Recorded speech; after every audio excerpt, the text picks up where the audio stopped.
Sabah everybody and welcome back to the channel. In today's video, we're going to talk about the S Pen, specifically the smaller version that goes within the Note 20, Note 20 Ultra, and of course, earlier this year they released the larger version that works with the S21 Ultra. They technically unleashed the S Pen from the Note series, which used to typically be an S series with an S Pen with better specs. That was the kind of like the cornerstone recipe for a Note device. In 2021, we are not getting a Note device, we are getting a Z Fold 3 with S Pen support, the S Pen Pro, if the leaks are true. We'll find that out tomorrow with the Unpacked event. But that's changing the game when it comes down to Note. I think we can no longer see the Note devices or the Note series from Samsung the same way, and I feel like they may have damaged the future of the Note. This is TK, and let's go ahead and talk about the S Pen and how it's changing the future of the Note.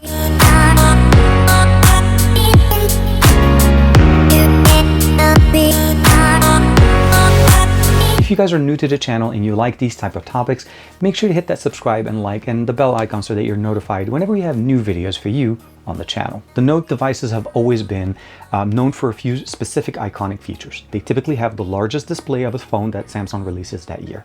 They typically have an S Pen, again, enclosed within the device, so there's a silo for the S Pen in there. So it's always been easy to carry the S Pen with it. We typically have the latest and greatest specifications from Samsung for that year. So whatever year it is, let's take 2020 since we have a Note there. The Note 20 is basically, or the Note 20 Ultra, is the best version of the smartphones that they've released. So the best RAM, camera system, everything, large display, high refresh rate, all the bells and whistles typically go into the Note. And then on top of that, of course, we've had SD card support, MST support, all of the other things that we typically expect from Samsung. So at the end of 2020, we saw that basically the Note 20 Ultra was released, and I feel like that literally is one of the best options. And that's this guy. This is the Note 20 Ultra. It's the largest of the two that they offered. The Ultra does have an SD card memory expansion where the standard one did not. Not only that, we also still have MST support here. We have the S Pen support, of course, no headphone jack since that kind of went out the door a while back. But it has the largest display on the market. Technically, still about larger than what the S20 Ultra or the S21 Ultra has. And that's because typically that's how it is. And it's also less rounded. That's the other thing. The Notes are always more squarish. So you can kind of see them right there. They're a little bit more squarish, boxy. So up to this point, we've had a series of devices. Every year we get an update. There was that little bit of a hiccup with the Note 10, the Note 7. But that one kind of rebounded, right? There was a recall, they took it back, and then they re-released it as the Note 7 Fan Edition. So in theory, the Note 7 never really went away. It's still there. The Note 20 was last year's edition, latest edition. Again, it's about a year almost old. It's running the Snapdragon 865. It has a 5G connectivity, all of the things that we expect. It's still technically the best Note that they've ever made because there is no sequel. The S21 Ultra comes out in the beginning of this year, and it's obviously supporting the 888, but the main feature that they added here that was very unique and that was highly anticipated is the fact that they gave it the S Pen, which means the display on the S21 Ultra, and by the way, only the Ultra has the S Pen. The standard S21 and S21 Plus do not have that functionality. The display doesn't support it. That was something that was very nice, and I like the fact that I no longer needed to carry or basically wait every year for a Note series to pick up an S Pen if I want to. And for me, and I'll explain this very, very easily, I like to use the S21 Ultra with an S Pen that I actually have docked on my Tab S7 Plus. The S7 Plus carries my S Pen. I don't carry it with the phone because there really isn't an easy way for it to be carried in there without adding kind of width and having us use a specific case made for it. The S21 now is, for all intents and purposes, the Note 21 of 2021. That is the reason why we don't have a Note 21 this year. There really was a weird situation. Do you release a Note 21 with basically the same specification as the S21 Ultra, and the only big difference is that you probably have an S Pen that actually fits inside of the phone as opposed to having to carry it with you? And I think Samsung decided to do the right move and skip the Note 20 series or the Note series for 2021. And then they also kind of gave us a little bit of a teaser at the beginning of the year on the Unpacked event. They told us that there's going to be two versions of an S Pen. So the S Pen that comes like this is the standard one. You're able to pick that up with a case. It was released early in the year, and the S Pen Pro was also announced, but they said they will be coming out later. Well, lo and behold, we have an Unpacked event tomorrow, and a device that's going to be, or at least rumored to be, supporting an S Pen. So if the Z Fold 3 supports an S Pen, more than likely that's going to be the Z Fold 3 with the S Pen Pro that we heard earlier this year. Now, for me, that gives us more functionality. They teased us with us, basically saying, Bluetooth functionalities, something a little bit more along the line of what happened with the S Pen that we have on the S20 on the S20 Ultra. The reason behind this is this actually have connectivity and functions directly to our phone. I can actually trigger an image, do gestures on the phone, and all of those were controlled because this is actually paired to this phone. It only works with it, and it only works with Note devices.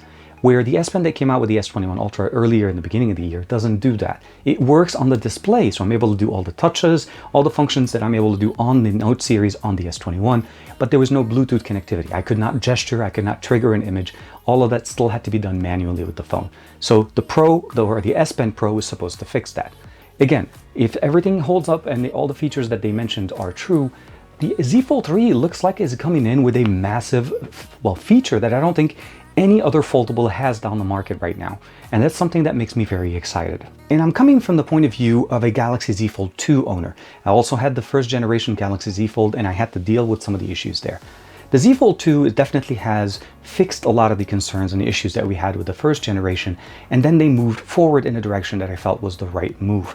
They gave us a better display on the front, they gave us obviously a better hinge, better resistance, no water resistance on that one, although they're rumored to be better resistance, or at least better water resistance on both the Z Flip 3 and the Z Fold 3, but we'll have to see what Samsung announces tomorrow. The biggest thing that I really like here is the fact that we have a bigger functional display on the front that enabled us to actually use the phone without having to unfold it unless you need to. The Z Flip has that big problem because you can't use that phone without opening it up, meaning on a consistent basis you're flexing the display all the time, which in my opinion kind of hinders the lifespan of the display if you have to kind of put it in certain words. And the Z Fold 2 fixed that. The Z Fold 3 looks like it's moving forward with one more feature, and that's the ability of adding an S Pen to it.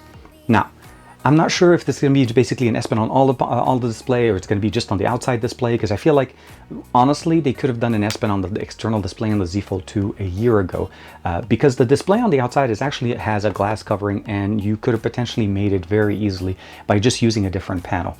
Now, I'm not sure if that was something that was basically, again, planned to be held off for now. Again, Samsung planning and all of that stuff, I'm not going to be able to comment on that, but I can say this much. If the S Pen truly does come through and it actually becomes available on the Z Fold 3, there really is no more reason for us to pick up a Note or a smartphone that is considered to be a Note. The reason behind that is it's very simple. What makes a Note unique? Well, it usually comes up later in the year. It has the best specification of an S series with an S Pen functionality. Well, the Z Fold and the Z Flip are basically coming up now at the end of the year. They're going to show up with the latest specification that Samsung is able to provide us.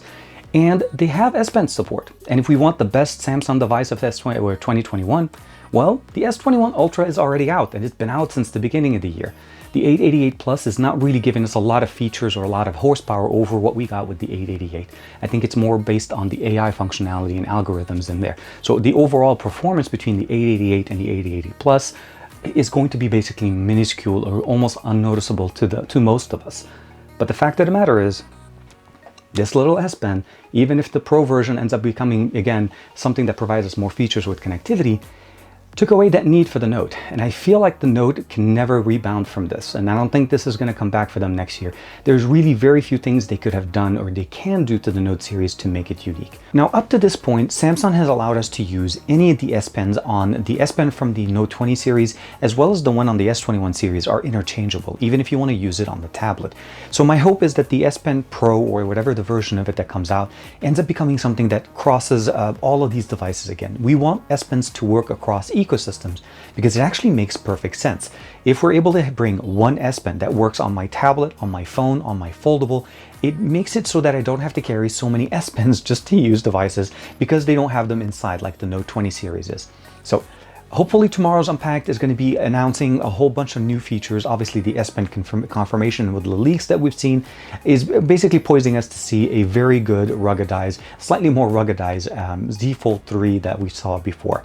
So my hope is it going to compel us, well, is it going to be compelling enough for us to actually upgrade from a Z Fold 2? I don't know. So far, all of the leaks that I've seen have not really enticed me to say I want to trade in my Z Fold 2. But I will say this much. S Pen functionality is something that is very unique. The fact that it can turn between a tablet and a smartphone with an S Pen, I think the Z Fold 3 may have a very unique killer feature that no other device on the market has to date. And that's a big feature that I think Samsung needs to capitalize on. They shouldn't sleep on this, and they need to keep pushing it. Even if the Note series may not stand as it used to be, I feel like they're diversifying and giving these specific features to the best smartphones on the market that they can put out. So let me know in the comments below. Of course, there'll be links in the description below to pre-order your devices if you decide to go for them. Also, it gives you the ability to register and get a little bit of an extra credit if you want to do that. I think this is available through or right before the Unpacked event. So for my impressions, the S21 Ultra is seriously still the best rectangular non-folding smartphone that Samsung has released in 2021. Supports an S Pen and has literally the best camera system that they have. My hope is that the Z Fold 3 also delivers and takes us even further with some of the leaks that we've seen. It looks like at least IPX8 or IPX7, some water resistance coming into a foldable. Again, a lot of big changes. Let me know in the comments what you guys think. Like and subscribe as usual. Thank you very much for the support, and I'll see you, well, tomorrow, right after the Unpacked event with my initial reactions.